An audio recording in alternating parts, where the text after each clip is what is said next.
Selamat malam Bapak, Ibu, Saudara-saudari yang saya kasih di dalam Tuhan. Puji Tuhan kalau pada malam hari ini kita masih dalam keadaan sukacita dan semangat dalam mengikuti ibadah doa kita. Biarlah kita mau menyerahkan hati dan pikiran kita pada malam ini untuk Tuhan kita yang Maha Besar. Sebelumnya mari kita bersatu saat teduh sejenak.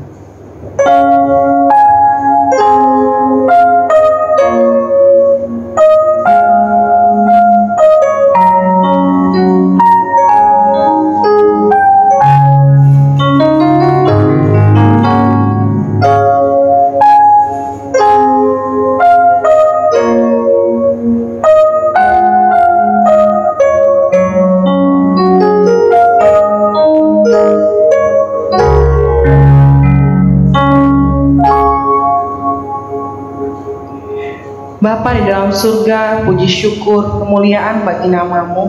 Kalau pada malam hari ini kami masih boleh beribadah dengan keadaan yang sehat, dalam sukacita, karena semuanya kami yakin itu semua karena kuasa daripada Engkau ya Bapa.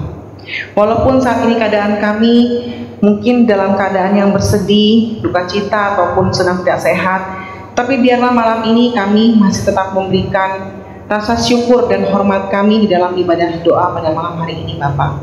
Biarlah segala keresahan, kekhawatiran kami serahkan hanya di dalam nama-Mu. Dalam nama Tuhan Yesus kami berdoa, amin.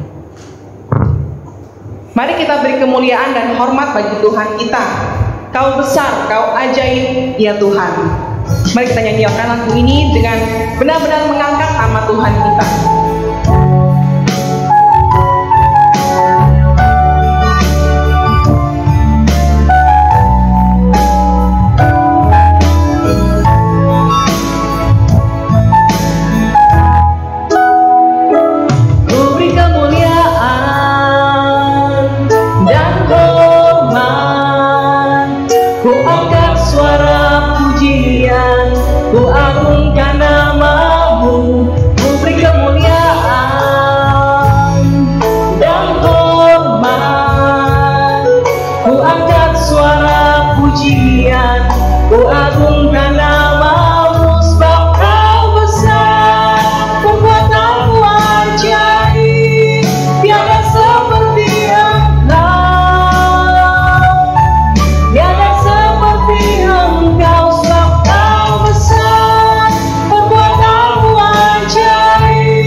Seringkali di dalam hidup kita ada orang-orang yang tidak mengenal Tuhan membawa kita orang yang sudah percaya ke jalan yang tidak diperkenankan oleh Tuhan kita. Tetapi akan menjadi lebih buruk lagi kalau kita orang yang sudah percaya tetapi tetap berada di jalan yang tidak diperkenankan oleh Tuhan kita. Biarlah pujian ini mengingatkan bahwa kita sudah ditebus oleh darahnya, kita pasti mampu melawan nafsu-nafsu dunia yang menggoda kita. Mari kita naikkan pujian Yesusku berseru.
Pada malam hari ini kita akan kembali mendengarkan kebenaran firman Tuhan.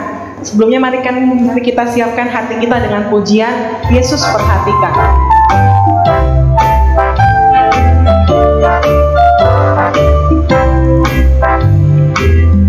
Di tengah ombak dan arus pencobaan,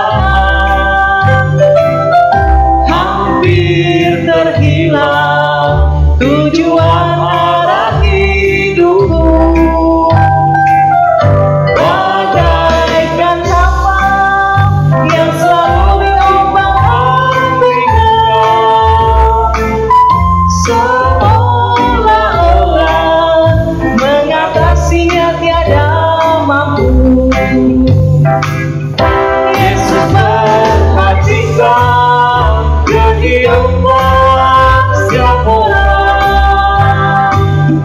yang sudah lama dikuatkan dengan penuh kasih sayang. Yesus perhatikan tiap tetesan air mata. Dia mengenal hatiku yang penuh penyesalan dosa. Kita ulang pujian ini sekali lagi. Di tengah ombak dan arus pencobaan, Tuhan yang selalu menjadi perhatian rasanya. Di tengah ombak dan arus pencobaan, hampir terhilang tujuan arah hidupku,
Tuhan Bapa kami di surga, pimpin kami ya Tuhan di dalam pembahasan kami.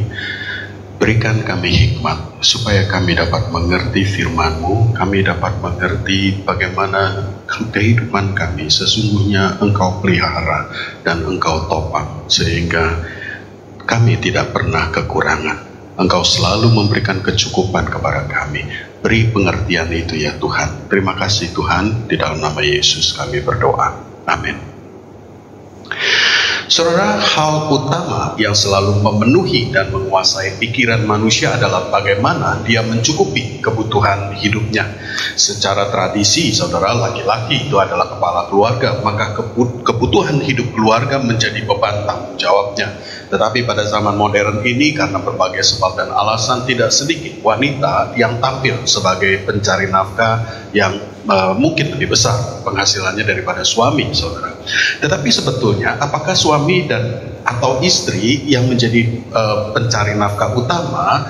Sebagai suami istri, mereka pasti akan bersama-sama memikirkan kecukupan kebutuhan hidup keluarga. Tidak terkecuali, saudara, setiap individu yang belum berkeluarga pun juga harus mencukupi kebutuhan hidupnya, kecuali tentunya anak-anak yang masih menjadi tanggungan orang tuanya. Saudara, kebutuhan hidup sedemikian menguasai pikiran manusia sehingga masalah ini selalu menjadi fokus hidup orang, menjadi pusat perhatiannya, dan menjadi sesuatu yang selalu memenuhi pikirannya.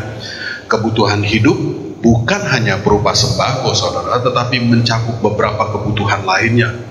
Saudara, Abraham Maslow, seorang psikolog Yahudi Amerika, itu mempopulerkan teori hierarki kebutuhan manusia. Seperti ini, saudara.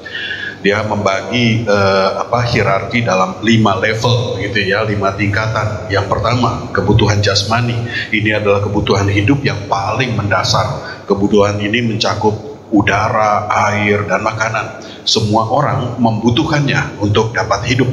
Kebutuhan dasar ini termasuk kebutuhan kepuasan seksual juga, tidur yang cukup, dan kebutuhan jasmani lainnya. Selama kebutuhan ini belum terpenuhi, orang tidak akan memikirkan kebutuhan pada level berikutnya. Karena itu secara hierarkis, kebutuhan ini merupakan kebutuhan yang paling mendasar dan termasuk kebutuhan orang yang biasanya dikaitkan dengan kemiskinan, begitu ya. Nah, saudara, kebutuhan pada level berikutnya adalah kebutuhan akan rasa aman. Setelah kebutuhan dasar tadi itu terpenuhi, barulah orang mengejar kebutuhan pada tingkatan berikutnya, yaitu rasa aman ini.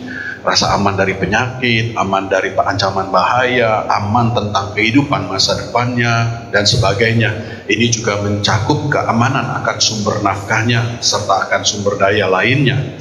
Yang ketiga, saudara, kebutuhan manusia yang lebih luhur, yaitu kebutuhan akan kasih. Ini mendorong orang untuk menjalin persahabatan yang bukan sekedar berteman, saudara, tetapi hubungan yang lebih dalam, yang melibatkan kasih. Kebutuhan yang lebih tinggi lagi pada level ini adalah kebutuhan akan kasih asmara yang diteguhkan kemudian di dalam pernikahan. Kebutuhan seksual pada level 1 tadi ada disebutkan, saudara ya, itu sebetulnya adalah kebutuhan badani, begitu ya, yang muncul dari naluri manusia, naluri seksual yang sebenarnya sama dengan naluri binatang untuk kawin ya, tetapi binatang naluri kawin itu untuk untuk meneruskan spesiesnya. Nah, di sini pada level ketiga ini kebutuhan akan seksual itu berbeda. Ini merupakan bukan berdasarkan naluri seksual badani, melainkan kebutuhan seksual yang didasari kasih. Yang sebetulnya yang dicari adalah kasihnya, begitu ya. Karena seksual itu menjadi wujud daripada kasih. Pada level berikut, saudara, yang keempat, kebutuhan untuk dihargai atau kebutuhan akan harkat dan martabat. Setelah 3 level di bawahnya terpenuhi, orang mulai mengejar kebutuhan ini. Ketika orang masih berkutat dengan kecukupan makan pokoknya, orang tidak terlalu mementingkan harga dirinya. Bukannya mereka tidak punya harga diri, saudara, tetapi pada dasarnya semua orang punya harga diri, ya. Bagaimanapun manusia sudah jatuh dalam dosa, gambar dan rupa Allah masih ada di dalam dirinya meskipun di dalam kadar yang minimum begitu ya. Tidak ada manusia yang mau disamakan dengan binatang, tidak ada manusia yang mau direndahkan. Tetapi di dalam keadaan yang memaksa, kadang-kadang orang rela mengesampingkan harga dirinya demi bisa hidup, demi bisa makan begitu ya. Kalau kebutuhan pokok sudah terpenuhi, barulah kebutuhan pada level yang lebih tinggi yang juga mendesak untuk dipenuhi juga. Demikianlah setelah level ketiga, 3 level sebelumnya dipenuhi, level 4 inilah yang dikejar orang untuk dipuaskan. Saudara, setelah hierarki keempat ini, teori Maslow menyebutkan level yang kelima, yaitu level aktualisasi diri. Tetapi saudara, di dalam perkembangannya, para ahli psikologi kemudian menjabarkan lagi level terakhir ini menjadi 3-4 level lagi begitu ya. Sehingga secara keseluruhan ada 7-8 level kebutuhan manusia. Hierarki ini memasukkan kebutuhan akan pengetahuan dan pemahaman itu lebih banyak, yang lebih banyak melibatkan akal pikiran. Ini menjadi level kelima. Kemudian level 6 adalah kebutuhan akan estetis atau kebutuhan akan keindahan. Di sini orang mulai mengejar kecantikan, keindahan tubuh, rumah yang bagus, dan orang mulai menikmati karya seni ya. Tetapi pada akhirnya mereka sama-sama menempatkan level terakhir dari teori Maslow ya, yang tadinya level 5 saudara ya. Level terakhir itu tadi saya sebut adalah aktualisasi diri, yaitu kebutuhan akan pengenalan sejati akan jati diri, akan jati dirinya dan mewujudkannya di dalam kehidupannya ya. Ini melibatkan saudara hikmat bijaksana dan pemahaman akan falsafah dan hakikat hidup manusia. Pada perkembangannya, pada level ini justru orang akan semakin melepaskan kepentingan diri atau melepaskan egonya dan lebih banyak memperhatikan kepentingan orang lain. Para ahli psikologi yang kemudian menyebutkan kebutuhan ini sebagai kebutuhan yang transenden. Artinya kebutuhan transenden itu adalah keadaan yang melampaui indera atau akal pikiran gitu ya. Tadi saya menguraikan tentang hierarki kebutuhan ya saudara. Ini bukan untuk mengajarkan teori kebutuhan, melainkan hanya untuk menunjukkan bahwa kebutuhan manusia itu tidak ada habisnya saudara. Setelah kebutuhan pokoknya terpenuhi, orang akan mengejar kebutuhan yang lebih tinggi, tidak ada habisnya. Hierarki ini memang tidak selalu berjalan secara analogis atau berurutan saudara ya. Setelah ke satu baru kedua, dua baru ketiga. Tidak selalu demikian saudara ya. Seringkali terjadi orang mengejar beberapa level sekaligus kebutuhan itu ya, secara bersamaan dalam satu waktu. Misalnya meskipun hidupnya miskin, tidak punya pekerjaan tetap, seseorang tetap mempunyai kebutuhan akan pasangan hidup begitu ya. Kebutuhan pada level ketiga ya, kebutuhan akan kasih. Dan semiskin-miskinnya orang, dia juga punya martabat. Dia tentunya juga berharap orang menghargainya sebagai manusia begitu ya.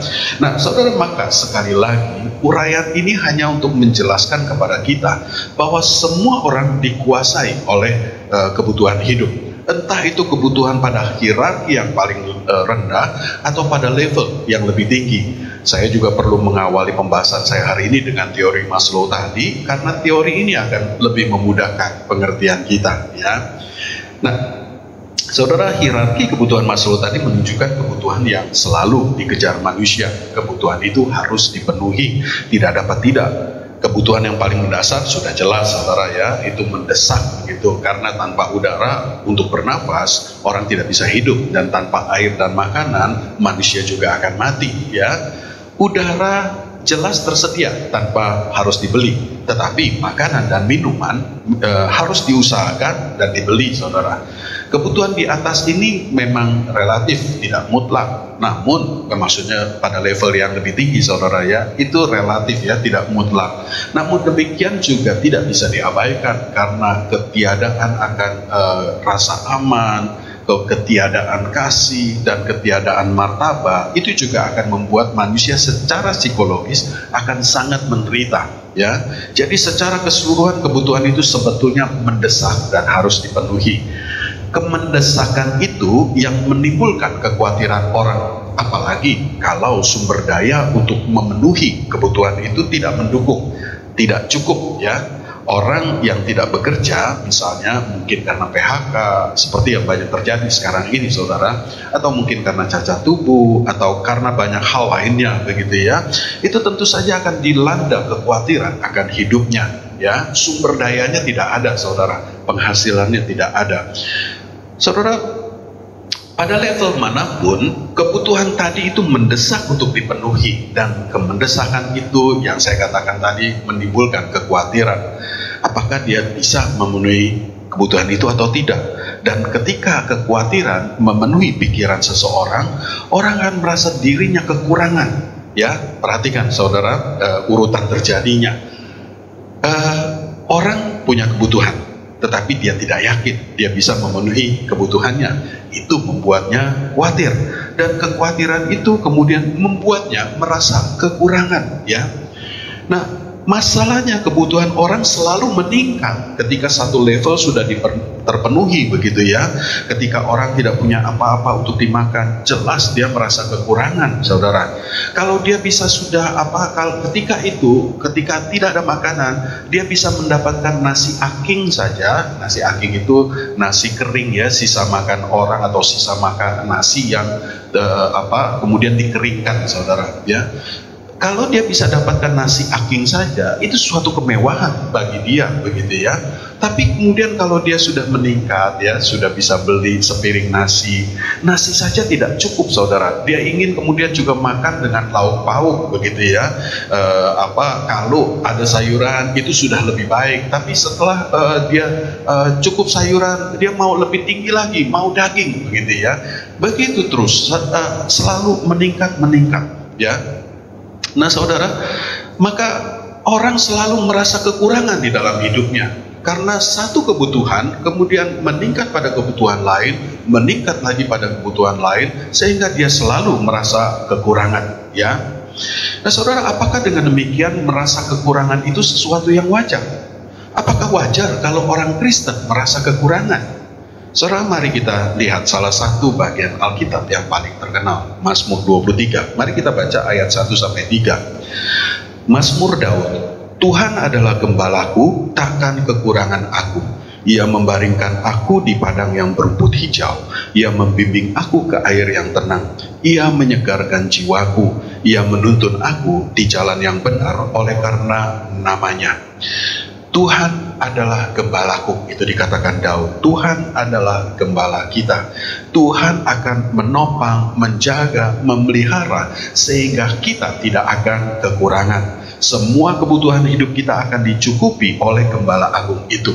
Maka seperti judul khotbah ini dan seperti pernyataan Daud, saudara dan saya dapat selalu berkata, aku tidak kekurangan. Saudara, Tuhan selalu memperhatikan kehidupan umatnya. Ia memalingkan wajahnya kepada kita dan matanya selalu mengamat-ngamati kita. Dan ia tidak akan membiarkan umatnya hidup berkekurangan. Jangankan orang benar, saudara, orang berdosa pun dipelihara kehidupannya. Allah Bapa dikatakan menerbitkan matahari dan menurunkan hujan untuk semua orang, baik untuk orang benar maupun juga bagi orang berdosa. Itu dikatakan Yesus dalam Matius 5. Mungkin ada yang berpikir, ya tentu saja matahari bersinar untuk siapa saja, karena tidak bisa dihalang-halangi, begitu ya. Tentu saja ketika pagi hari matahari bersinar, ya semua kena sinar mataharinya, ya.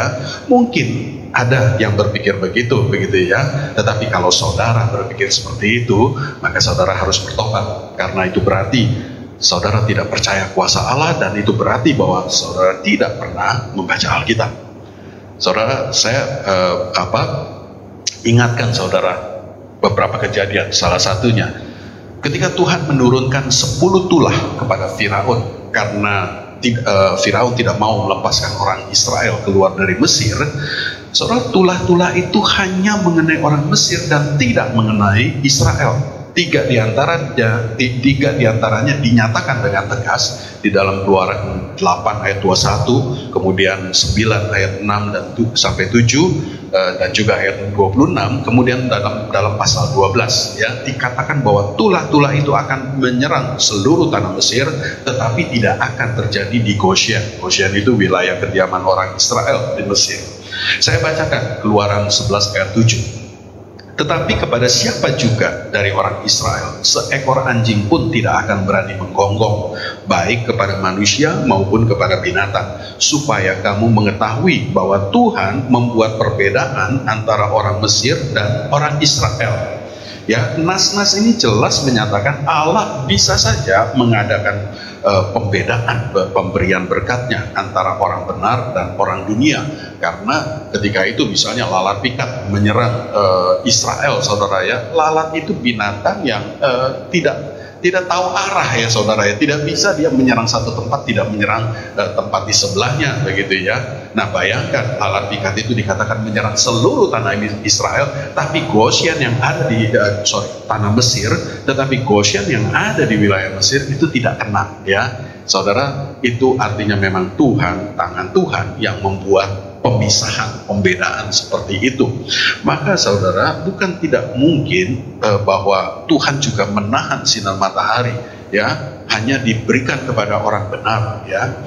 Matahari dan hujan memang itu peristiwa alam saudara, tetapi bukan berarti semua itu berada di luar kendali Allah ya. Saudara juga ingat ketika Yosua berperang melawan bangsa Amori, waktu Israel baru masuk ke Kanaan saudara ya, bangsa Amori itu sudah kalah, tetapi jumlah mereka masih cukup banyak. Maka Yosua kemudian berdoa agar matahari tidak bergerak, agar terang terus begitu ya. Dan kemudian kitab Yosua 10 ayat 12 dan 13 menyatakan matahari dan bulan tidak bergeser dari tempatnya sampai sehari penuh, sehingga hari menjadi lebih panjang dan Yosua dapat menumpas seluruh orang Amori. Ya, kemudian perhatikan ayat 14 ya saudara ya, di situ dikatakan belum pernah ada hari seperti itu baik dahulu maupun kemudian, bahwa Tuhan mendengarkan permohonan seorang manusia secara demikian, sebab yang berperang untuk orang Israel ialah Tuhan. Saudara, kalau Tuhan berkehendak, kalau Tuhan memang mau memberikan matahari itu hanya untuk orang benar, maka Tuhan bisa melakukannya ya. Jadi saudara, sekali lagi, Allah selalu berkenan mencurahkan berkatnya kepada semua umat manusia ya, bahwa matahari bersinar tetap dan hujan turun menurut musim yang tetap. Itu bukan pekerjaan alam saudara, melainkan kendali Allah untuk memelihara kehidupan umat manusia. Nah sekali lagi saudara, kembali, kalau Allah begitu memerhatikan kehidupan seluruh umat manusia, bukankah terlebih lagi kehidupan orang percaya pasti akan dipelihara Tuhan? Ini yang harus kita pegang teguh dan kita beriman, Tuhan tidak akan membiarkan kita berkekurangan. Saudara, kalau kita percaya bahwa Tuhan akan terus memelihara hidup kita, seharusnya kita tidak pernah merasa kekurangan, dan dengan demikian kita juga tidak akan khawatir akan hidup kita. Tetapi mengapa banyak orang Kristen masih merasa kekurangan? Seperti sudah diutarakan tadi di awal saudara, rasa kekurangan itu muncul ketika kebutuhan atau keinginan seseorang belum terpenuhi ya.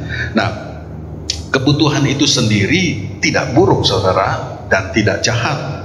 Keinginan yang mendesak itu yang sesungguhnya berdosa.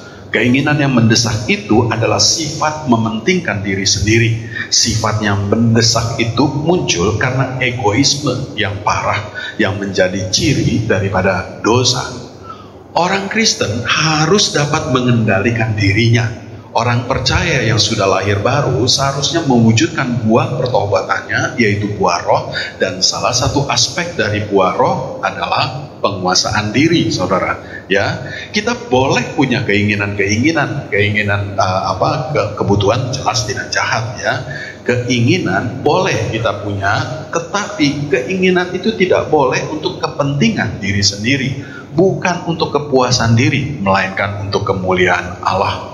Mari kita lihat kembali hierarki kebutuhan Maslow, tetapi di dalam konteks kebutuhan yang tidak egois ya, bukan hanya untuk kebutuhan kita, tetapi kebutuhan yang diproyeksikan untuk kemuliaan Allah ya.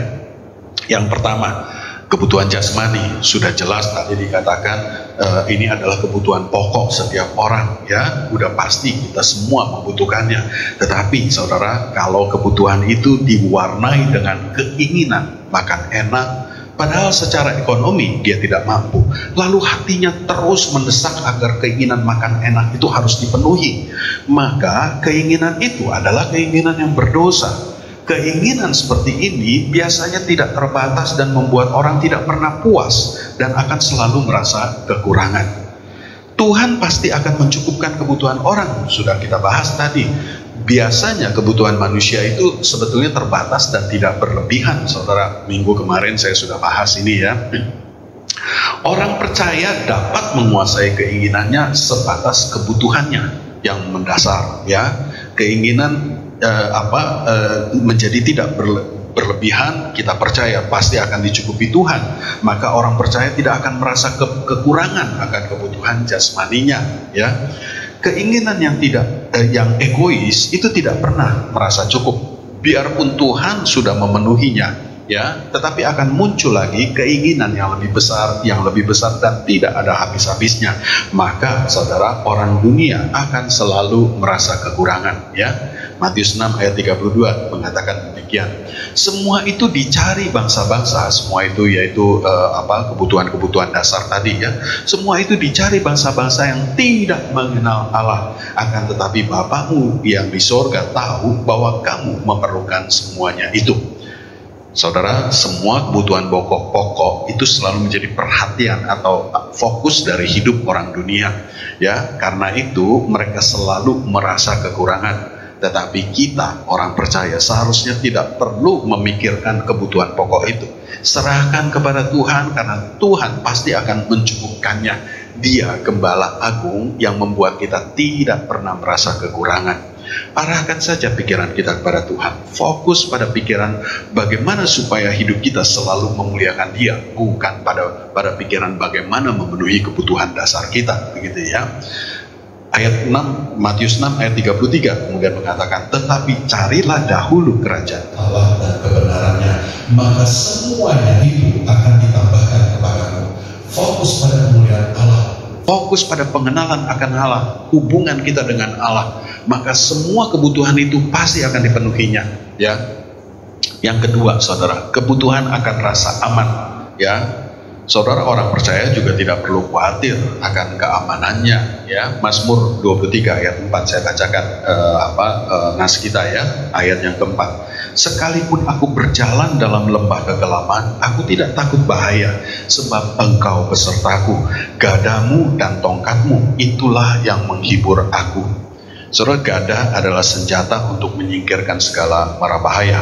Tongkat adalah lambang penggembalaan, ya. Sebagai gembala agung, Tuhan akan mengarahkan kita pada kehidupan damai sejahtera, ya, sehingga kita merasa aman dari segala rintangan-rintangan dan kesulitan apapun, ya, di dalam kehidupan kita. Termasuk juga kita merasa aman terhadap sakit penyakit, terhadap mata pencarian, keamanan mata pencarian kita dan sebagainya. Ya, kalau kita percaya Tuhan selalu menuntun, menjaga, memelihara kita, menopang hidup kita, maka kita tidak akan takut apapun juga, ya. Yang ketiga, saudara, kebutuhan akan kasih. Saya kira kebutuhan ini jelas sekali, saudara. Ini apalagi, ya, bahwa kita tidak akan kekurangan kasih, saudara.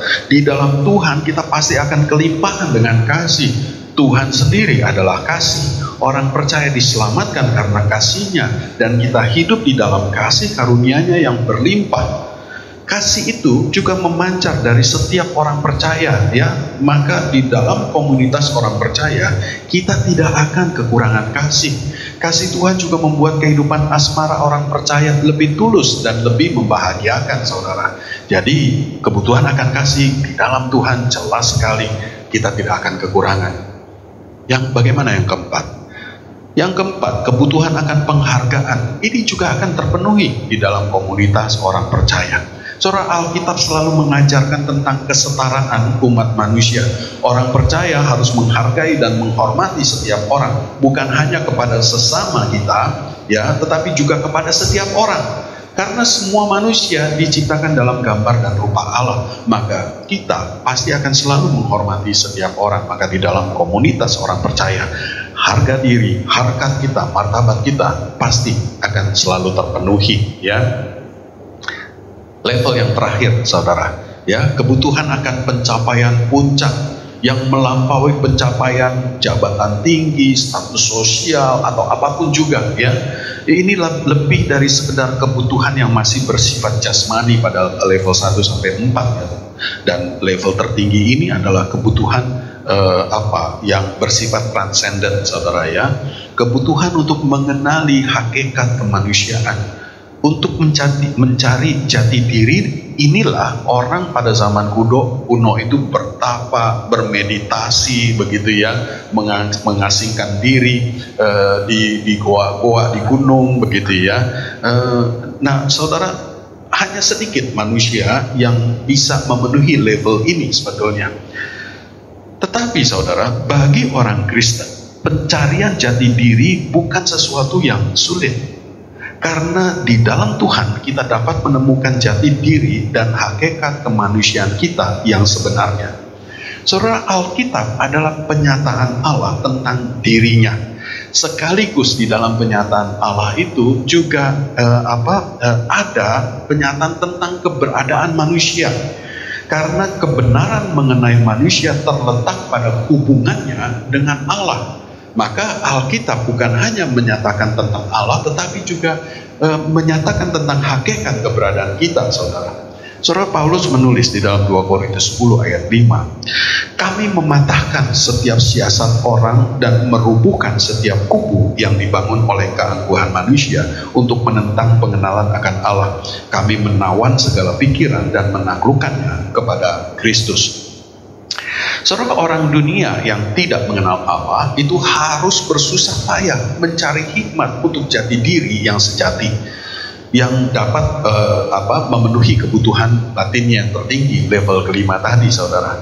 Tetapi mereka sampai usaha mereka setengah mati pun mereka tidak akan menemukannya, karena pencarian jati diri manusia di luar Allah, di luar Alkitab, maka kita tidak akan menemukannya, ya. Jadi Paulus menasehatkan di dalam nas tadi, kita harus membuang cara pikir duniawi, yaitu cara pikir yang mengandalkan akal pikiran kita, ya. Akal pikiran kita itu harus ditundukkan di bawah pikiran Kristus, yaitu pikiran yang menurut tuntunan Roh Kudus, ya. Pikiran yang ditundukkan di bawah Roh Kudus akan menghasilkan pikiran menurut hikmat Allah. Disitulah kita dapat mengenal Allah, kita dapat mengerti firman yang di dalam Alkitab, dan melalui pengenalan dan pemahaman itu, kita juga dapat memahami hakikat keberadaan kita yang sejati. Maka, saudara sekalian, di dalam Tuhan, di dalam tuntunan dan bimbingan Roh Kudus, di dalam buah Roh, saudara dan saya tidak pernah akan merasa kekurangan. Tuhan selalu mencukupkan kebutuhan kita, baik pada level yang paling rendah, kebutuhan jasmani, kebutuhan jiwa, sampai pada kebutuhan yang tertinggi, yaitu kebutuhan rohani kita. Biarlah Roh Kudus menolong kita, saudara, supaya kita senantiasa berpaling kepada Allah, dan kita tidak pernah merasa kekurangan, karena semua kebutuhan kita sebetulnya sudah disediakan di dalam Allah. Mari kita berdoa. Terima kasih Tuhan untuk firman-Mu. Kiranya kami senantiasa mengingat akan pemeliharaanmu, akan pencarian jati diri kami yang sesungguhnya ada di dalam Alkitab, dan seluruh kebutuhan kami sebetulnya sudah dinyatakan di dalam Alkitab.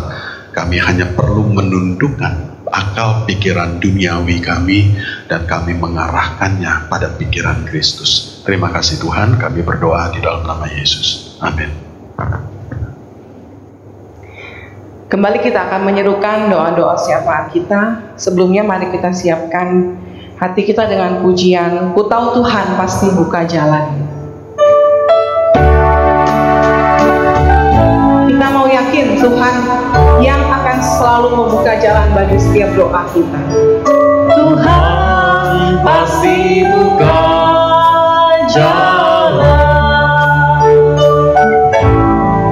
Ku tahu Tuhan pasti buka jalan. Rasaku hidup suci di dapur dunia.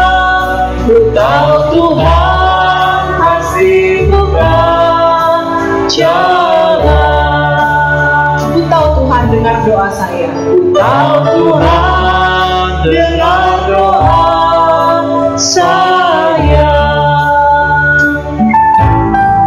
Ku tahu Tuhan dengar doa saya. Asalku hidup suci di dapur dunia, ku tahu Tuhan dengar doa saya. Kita akan berdoa. Yang pertama kita akan mendoakan untuk pandemi COVID ini secara umum, di mana penyebaran virus ini semakin merajalela ya. Yang kita tahu di keadaan Jakarta juga semakin parah, banyak kota-kota yang sudah memberlakukan PPKM, dan juga bahkan ada virus-virus yang dikatakan jenis baru yang juga semakin menyebar. Mari kita berdoa untuk pokok doa ini, dan juga untuk pembagian vaksin yang semakin sekarang ini sudah banyak orang yang sudah mulai sadar akan pentingnya vaksin itu sendiri, dan bahkan orang-orang sudah mulai kesusahan mendapatkan vaksin ya, bahkan banyak yang mengantri, dan itu akan menyebabkan justru penyebaran virus itu akan lebih cepat ya. Biarlah Tuhan yang menolong akan keadaan ini, dan juga tidak ada orang-orang yang mengambil keuntungan dari pembagian vaksin ini sendiri. Mari kita berdoa. Ya Bapa di dalam surga, kembali pada malam hari ini kami berterima kasih ya Tuhan, kalau kami boleh mendengarkan firman-Mu dan boleh disegarkan oleh firman-Mu ya Tuhan. Kembali kepada malam hari ini kami akan membawakan doa-doa kami ya Tuhan. Terutama pada malam hari ini kami mau berdoa untuk kondisi di mana penyebaran virus corona ini Tuhan yang semakin merajalela pada saat ini Tuhan. Bahkan dikatakan ada virus-virus baru yang boleh berada di tengah-tengah kami ya Tuhan.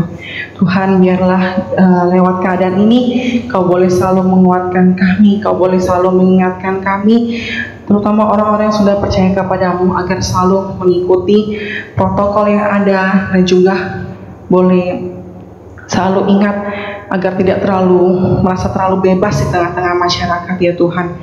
Tuhan, di tengah-tengah PPKM yang ada juga, biarlah Kau yang boleh tolong orang-orang yang kesulitan dalam pekerjaan, juga di tengah-tengah mereka harus mencari makan.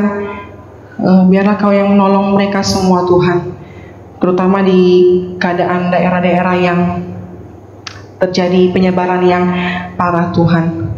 Juga untuk terima kasih Tuhan kalau Kau boleh mengadakan vaksin di tengah-tengah kami ya Tuhan, yang boleh sedikit menenangkan setiap kami. Tapi biarlah pembagian vaksin itu sendiri boleh terjadi dengan baik ya Tuhan. Kau tolong kuasa-Mu yang boleh bekerja di setiap pembagian vaksin itu sendiri Tuhan, karena sudah banyak orang yang merasa kesulitan untuk mendapatkan vaksin, bahkan harus mengantri berlama-lama, yang akan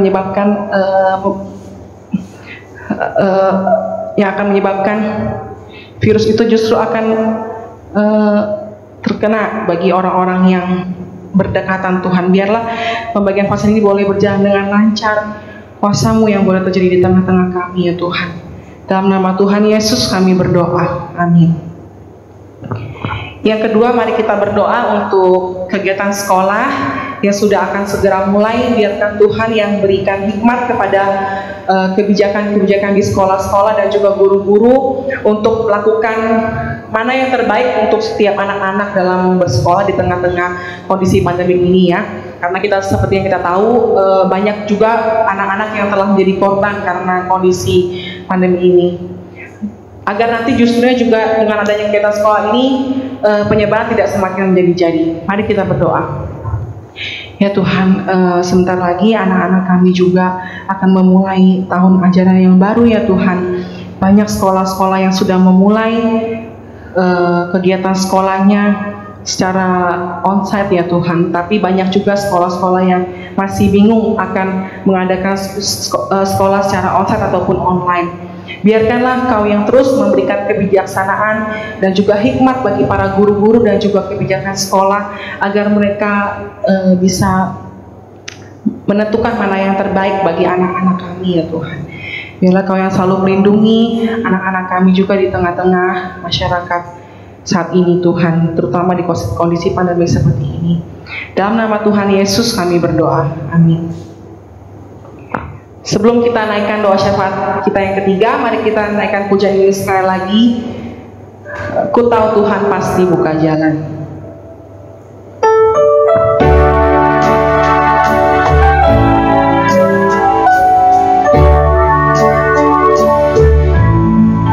Ku tahu Tuhan pasti buka jalan.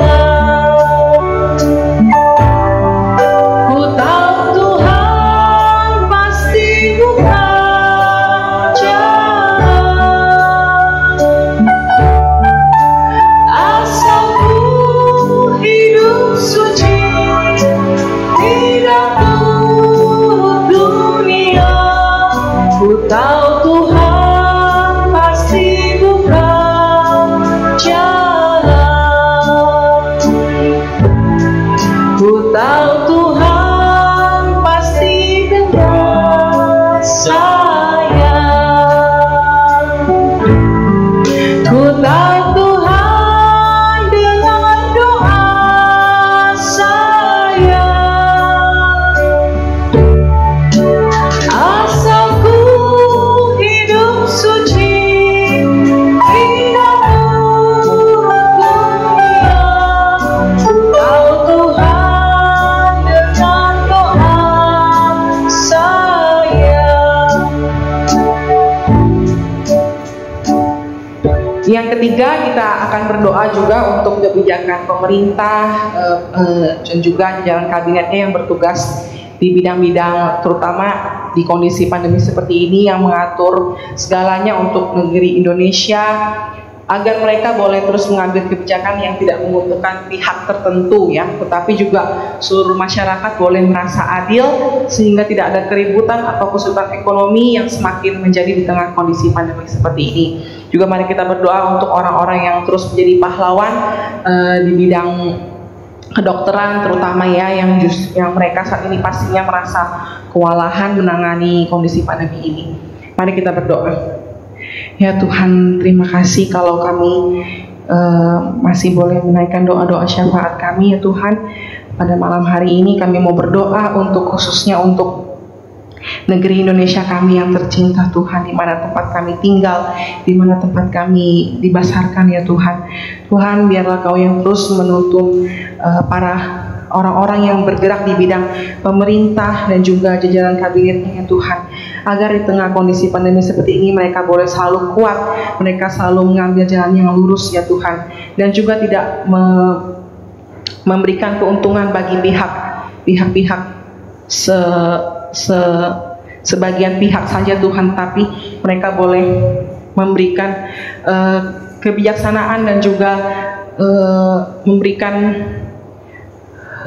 aturan yang boleh memberikan keuntungan bagi semua pihak, seluruh masyarakat ya Tuhan, sehingga tidak ada lagi keributan-keributan ataupun hal-hal yang meresahkan di tengah-tengah kondisi ekonomi dan juga kondisi pandemi seperti ini Tuhan. Kami juga mau berdoa untuk orang-orang yang bekerja di bidang kedokteran ya Tuhan, dan juga orang-orang yang berjasa pahlawan bagi kami pada saat ini ya Tuhan, di tengah-tengah kondisi pandemi seperti ini, seperti dokter, suster, dan juga para relawan-relawan yang terus bekerja tanpa mengenal lelah ya Tuhan. Biarlah kami boleh mengingat mereka, dan juga Engkau juga boleh terus mengingat mereka ya Tuhan. Berikan mereka kekuatan di tengah-tengah kondisi ini, di tengah-tengah pergumulan mereka masing-masing Tuhan, di tengah-tengah keluarga mereka juga Tuhan. Dalam nama Tuhan Yesus kami berdoa, amin. Ku tahu Tuhan pasti buka jalan. Ku tahu Tuhan pasti buka jalan.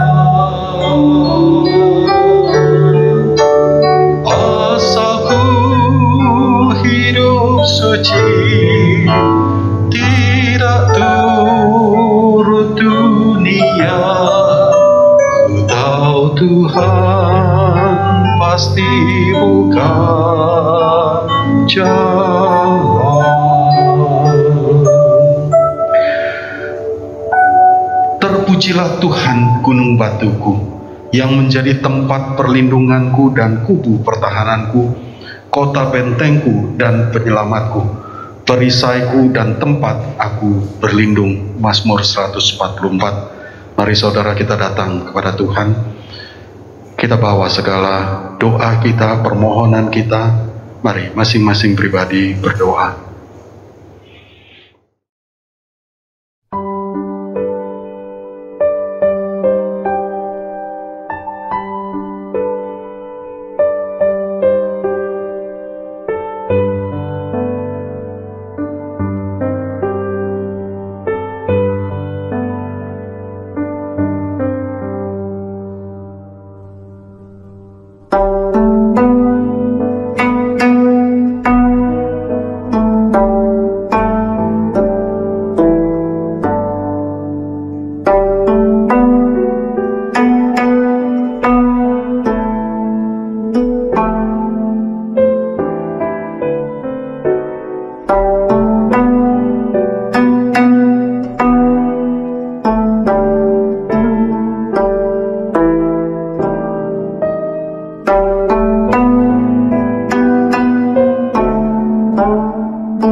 Kami bersyukur ya Tuhan, Engkau terus mendengar kami. Engkau membuka telingamu bagi doa-doa kami. Tuhan, kiranya doa kami pun berkenan di hadirat-Mu. Kiranya Engkau legakan hati kami.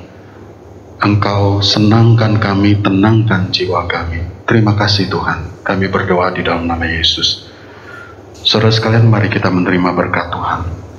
Kiranya kasih yang penuh rahmat dari Allah Bapa di dalam persekutuan dengan Yesus Kristus dan dengan Roh Kudus senantiasa memberkati kita dengan limpah, memberikan kita hikmat dan kekuatan serta sukacita dan damai sejahtera mulai malam ini sampai selama-lamanya. Amin. Bapa, terima kasih.